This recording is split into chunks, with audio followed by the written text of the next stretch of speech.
Hello everyone, welcome back to startup mantra show, जहां real business advice, no बकवास। और आज हमारा टॉपिक बहुत ही बढ़िया होने वाला है क्योंकि यह है startup India and ATIC tax exemption के बारे में। और इस टॉपिक को पूरा ब्रीफली एक्सप्लेन और स्टेप बाय स्टेप कैसे हम रजिस्टर कर सकते हैं, उसके लिए हमारे साथ है सीए मनीष भारद्वाज, जिन्होंने 100 से ज़्यादा स्टार्टअप इंडिया रजिस्ट्रेशन करवा रखी है। तो चलते हैं, उनसे बात करते हैं। Welcome to the show. Thank you Siddharth. बहुत ही इंटरेस्टिंग एंड वैल्यूएबल टॉपिक आपने चुना है। अगर मैं डीपीआईटी के बारे में बात करूं तो आजकल स्टार्टअप्स को इसके बारे में पता नहीं है कि ये कितना इंपॉर्टेंट है उनके लिए।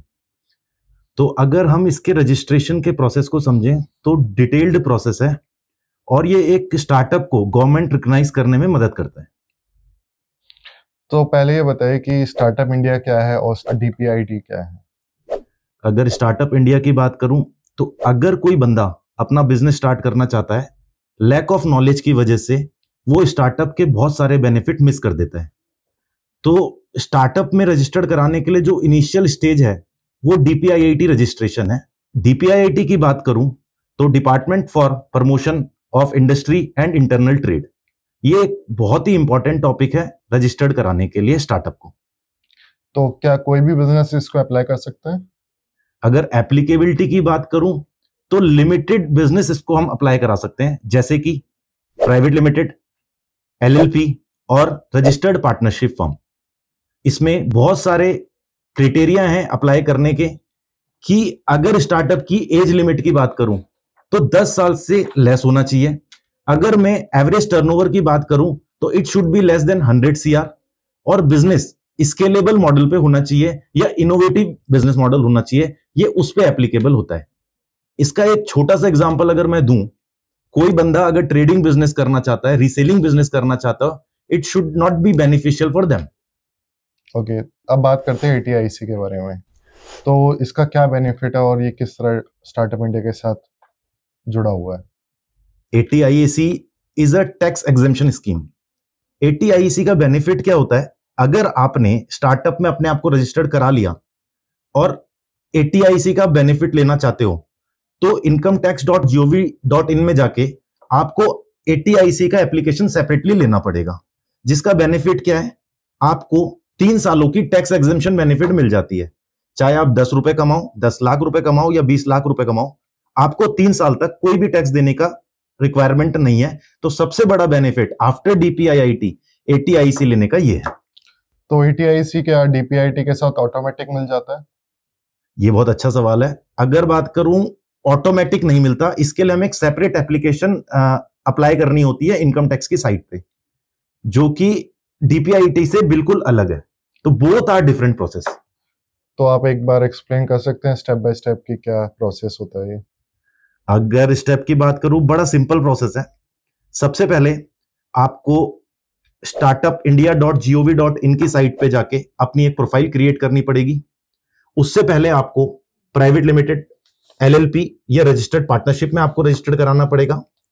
तीसरे नंबर पे आपको डीपीआईटी फॉर्म भरना पड़ेगा।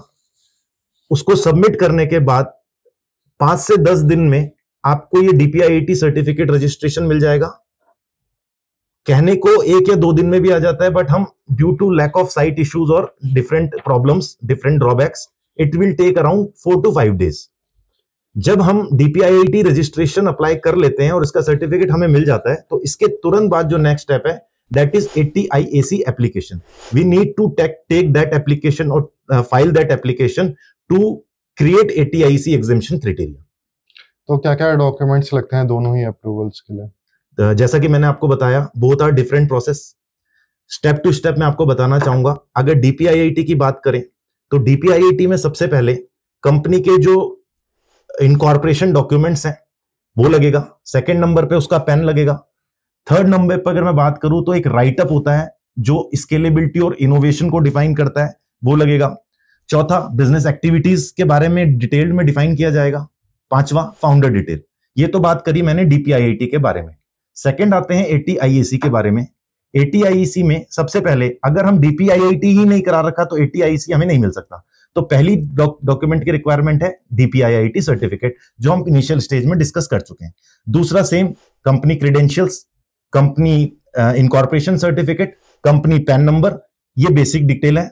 इसमें जो इंपॉर्टेंट पॉइंट आता है, एक होती है वैल्यूएशन रिपोर्ट जो सीए सर्टिफाइड होती है, एक होती है कंपनी पिच डेक, एक होता है कि स्टार्टअप आप किस चीज का करना चाहते हो उसकी डिटेल्ड वीडियो, और basically first and last founder details. In a detailed वे में ये सारी चीजें होनी चाहिए, उसके बाद ATIAC रजिस्ट्रेशन मिल सकता है। लेकिन ATIAC रजिस्टर करने से पहले मेरा सजेशन ये रहेगा कि सही गाइडेंस, सही consultancy from a chartered accountant, from a right professional, it must. तो सो कॉमनली क्या मिस्टेक्स होती हैं इन प्रोसेस में फाइल करने में, और लोगों के काफी मैंने सुना है कि रिजेक्ट भी होते हैं? बड़े ध्यान से सुनिएगा ये मिस्टेक्स, क्योंकि कई लोग इस मिस्टेक्स को बार बार फॉलो करते हैं, जिसकी वजह से उनको ना तो रजिस्ट्रेशन मिलता है, ना एग्जेम्पशन सर्टिफिकेट मिलने में उनको हेल्प मिलती है।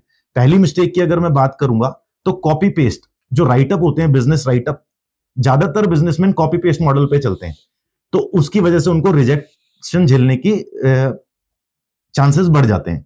दूसरी चीज अगर मैं बात करूंगा, रॉन्ग बिजनेस मॉडल, जैसा आपको मैंने इनिशियल स्टार्टिंग में बताया था, अगर मेरा स्केलेबल बिजनेस है या इनोवेटिव बिजनेस है, उसी के लिए ये बेनिफिटेड है। अगर मैं कोई ट्रेडिंग बिजनेस कर रहा हूं, रीसेलिंग का बिजनेस कर रहा हूं, उसके लिए बिल्कुल भी फायदेमंद नहीं है। तो ये एक सब दूसरा जो मिस्टेक होता है कि ट्रेडिंग वाला बंदा DPIIT में चला जाता है, फिर कहता है कि उसको बेनिफिट नहीं मिला। तो सेकंड चीज इज दिस। थर्ड, अगर मैं बात करूं, उन्हें ये नहीं पता होता कौन सा बिजनेस स्केलेबल है, कौन सा बिजनेस इनोवेटिव है, चॉइस ऑफ बिजनेस सिलेक्शन, तीसरी सबसे बड़ी चीज ये आती है।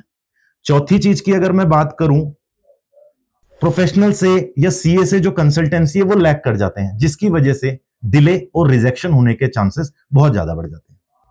तो आप फाइनल एडवाइस क्या देना चाहेंगे फाउंडर्स को?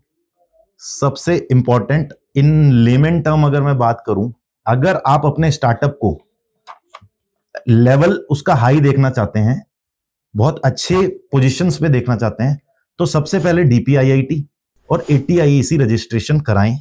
इसके बेनिफिट अगर मैं बात करूं तो आप इन्वेस्टर फ्रेंडली हो जाता है, फंडिंग एक्सेसिबिलिटी बढ़ जाती है, नेटवर्किंग बन जाती है इन्वेस्टर की और मेंटोरशिप की, और सबसे बड़ी चीज जो मैंने बताई आपको, टैक्स बेनिफिट।